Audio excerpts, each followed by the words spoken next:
Hello and welcome to UticaTV News, where we give you the latest news of Utica's campus and community. I'm your host, Nico Leonard. And I'm your host, James Brown. Let's get into it. Last night, the season premiere of The Voice aired. A talented singer named Sofranio Vasquez performed and represented his hometown of Utica. Sofranio performed the vintage R&B single, I'm Going Down, by the soul group Rolls Royce. Vasquez was able to turn all 4 coaches' chairs in succession.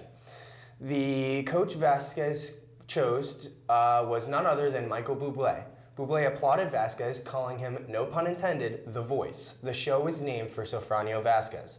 Vasquez has stated that his goal in singing is to help his family back home in the Philippines and to provide a life that they truly deserve. Sofranio Vasquez is now one step closer to accomplishing his goals and making a bigger impact on the music industry while the city of Utica continues to support him. In other news, UticaTV reported about an unlawful ginseng harvest and illegal turtle sale that was discovered by New York's Department of Environmental Conservation around the end of August. After complaints, officers were sent to the town of Tompkins, where suspects were supposedly harvesting ginseng before the season started on September 1st. After locating the suspects, the officers concluded that they had illegally harvested 13 ginseng roots out of season. While this was happening, the DEC also discovered the illegal uncover operation of selling eastern musk turtles in Brooklyn, New York. According to the officials, the turtles were seized and will now receive proper care.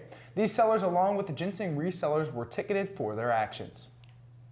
Oneida, Herkimer, and Madison BOCES had an incident on Monday where a threat was made towards the school.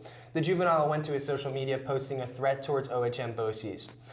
They also told their students in the school they were going to bring a weapon the next day. Administrators were notified about the threats and they contacted the Oneida County Sheriff's Department. The police later found the juvenile and charged him with making a threat of mass harm. The Utica Police Department has their hands on new technology called SoundThinking's Shot Spotter. This is something that has been in the works for years. This new tool will help detect and locate gunshots, alerting the police in the area. The Shot Spotter is being used in 160 cities and will help the police respond faster to gun incidents. It will also help with gathering evidence. Early last week, this new technology was useful and alerted the Utica police about gunshots being fired. Speaking of new equipment, the construction for the new crime scene simulation lab in Bull Hall is almost at its end. The Tangerine went up close and personal in the new area for our criminal justice students. The lab is on the first floor of Bull Hall and will allow students with an area to gain solid experience when it comes to analyzing crime scene investigations. The lab is around 1,200 square feet and will have a variety of crime scene experiences from homicides to burglaries.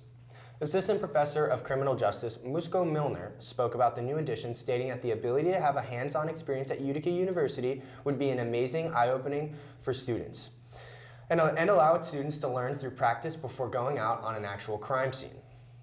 In recent events, an increase of vehicle larcenies has been occurring around the Utica campus these past few weeks. This has led to campus safety to increase patrol units and try and prevent these incidents from happening.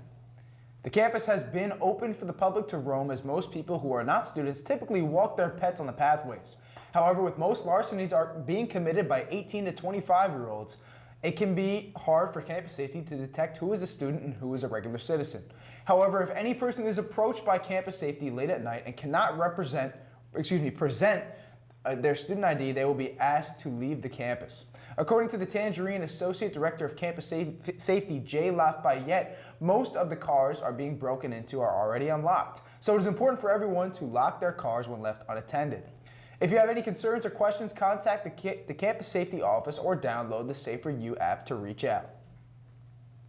And a congratulations is in order, as Utica has named Kristen Hagg the Vice President of Financial Affairs. Hagg discussed her excitement with the new position with the Tangerine last week. In this new role, Kristen wishes to collaborate with the Financial Affairs team to enhance processes and improve the timeliness and accuracy of financial reporting on campus. The long-term focus of this position, Kristen said, is to utilize technology to optimize workflows, allowing for the best practices to be put into place. We at UticaTV wish Kristen luck in her new role. Flu season is here once again, and there's nothing more important than to get yourself vaccinated. The Student Health Center has partnered with Rite Aid Pharmacies to offer seasonal flu vaccines to students and staff. They ask that you bring proof of health insurance as well as your Utica University ID. Don't forget to wear a short sleeve shirt as well. That will help you.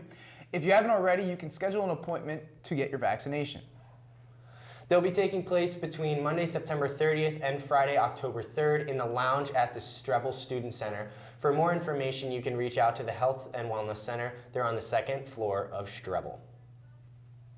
That's all the Utica TV news we have for you this week. If you want to stay informed of what is happening on our campus and in our community, give us a follow on our YouTube page. And be sure to follow us on social media at UticaUTV and visit our website at UticaUTV.org. Thank you so much for watching, and always remember to fear the moose.